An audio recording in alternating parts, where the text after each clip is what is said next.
दिल्ली के शराब नीति घोटाला मामले में सीएम अरविंद केजरीवाल की राउज एवेन्यू कोर्ट में गुरुवार को पेशी हुई। आज उनकी रिमांड खत्म हो गई। दोनों पक्षों को सुनने के बाद कोर्ट ने केजरीवाल की 5 दिनों की ईडी रिमांड मंजूर कर दी। ईडी ने 7 दिनों की रिमांड की मांग की थी। सुनवाई के दौरान केजरीवाल ने अदालत में अपनी बातें रखी और ईडी की कार्रवाई पर सवाल उठा दिए। दरअसल कोर्ट में अरविंद केजरीवाल ने खुद भी अपनी दलीलें रखी।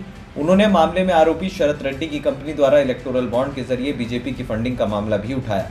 दरअसल चुनाव आयोग द्वारा सुप्रीम कोर्ट के आदेश पर हाल ही में जो इलेक्टोरल बॉन्ड की जानकारी सार्वजनिक की गई है, उसके मुताबिक बीजेपी को दिल्ली शराब नीति मामले में आरोपी शरत चंद्र रेड्डी की कंपनी अरबिंदो फार्मा ने 52 करोड़ रुपए का चंदा दिया।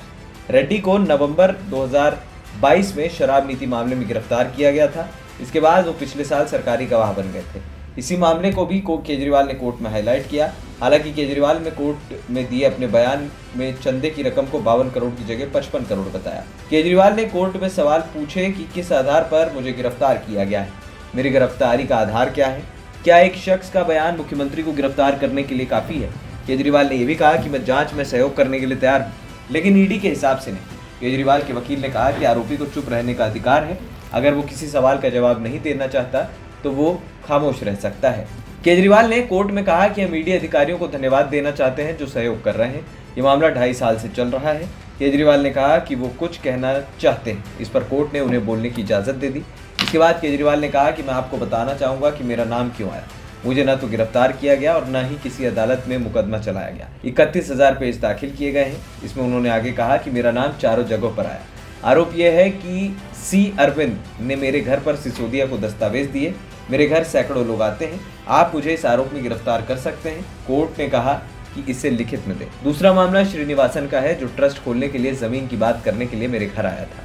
हमने कहा आप प्रस्ताव दीजिए, हम एलजी को देंगे। फिर ईडी ने श्रीनिवासन के घर पर छापा मारा और जब बेटा गिरफ्तार हुआ तो बात खत्म हो गई। जब श्रीनिवासन अपना बयान बदलते हैं तो उन्हें जमानत मिल जाती है। ईडी का मकसद हमें फंसाना है। ईडी ने जो 25,000 पन्ने दाखिल किए हैं उनमें केजरीवाल के खिलाफ बयान दिया गया है जो अनुकूल बयान नहीं है। वहीं राघव मंगूटा के 7 बयान हैं, उनमें से 6 में मेरा नाम नहीं है। 7वें में जब वो मेरे खिलाफ बयान देता है तो उसे जमानत मिल जाती है। शराब घोटाले का पैसा कहाँ है? 100 करोड़ रुपए का आरोप लगाया जा रहा है। जस्टिस संजीव खन्ना का एक आदेश है जिसमें कहा गया है कि ये संदिग्ध है।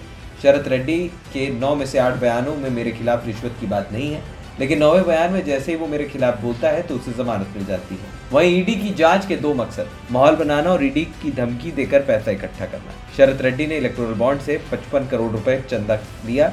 ईडी का उद्देश्य आप पार्टी को नष्ट करना और कुचलना है। शरत रेड्डी को 55 करोड़ रुपए का चंदा देने के बाद जमानत मिली।